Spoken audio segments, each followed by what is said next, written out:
இன்றைக்கி என்ன பார்க்க போகிறோன்னா சாம்சங் கீபேட் ஃபோன் தான். குரு மியூசிக் பழைய மொபைல் ரொம்ப நல்லாவே இருக்கும். ஒரு 4 நாள் சார்ஜ் நிற்கும். இதில் கஸ்டமருக்கு என்ன கம்ப்ளைண்ட்னா ஹியரிங் ஸ்பீக்கர் ப்ராப்ளம்னாங்க. ஸ்பீக்கர் ஆல்ரெடி மாற்றிருந்தோம். ஸ்பீக்கரில் கூட கேட்கல, வெளியில் மாற்றணும் கேட்கல அப்படின்னாங்க. சரின்ட்டு கழட்டி என்னதான்னு பார்த்துக்கலான்ட்டு கழட்டுறோம். அப்போ தான் கழட்டி ஆயிடுச்சு. போர்டு நம்ம ரிமூவ் பண்ணிவிட்டு ஸ்பீக்கர் இடத்துல அந்த ஸ்பீக்கரை எடுத்துகிட்டு பார்த்தா டஸ்ட் நிறைய இருந்தது. ஒரு டஸ்ட்டு தான் ப்ராப்ளம். க்ளீன் பண்ணி ஸ்பீக்கரை போட்டோன்னா வந்துடும். அதனால் ஒரு சின்ன கம்பி எடுத்து அந்த ஹோல்ஸில் எல்லாத்துலேயும் க்ளீன் பண்ணிவிட்டு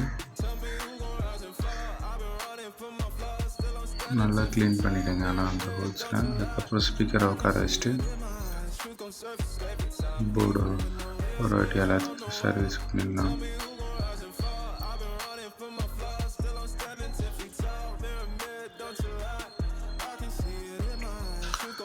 போர்டு உட்கார வச்சுட்டு பேட்ரி போட்டு ஆன் பண்ணிடுவோம். ஏன்னா யாராச்சும் முடிச்ச பிறகு ஆன் பண்ணி பார்த்தா ஆன் ஆகலாம் கஷ்டப்படும்.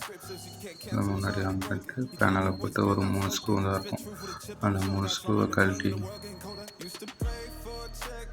3 ஸ்க்ரூவையும் போட்டு ஆன் பண்ணி பாருங்கள். இந்த மொபைலை பிடிச்சிருக்கு, நான் லைக் பண்ணுங்கள், ஷேர் பண்ணுங்கள், கமெண்ட் பண்ணுங்கள்.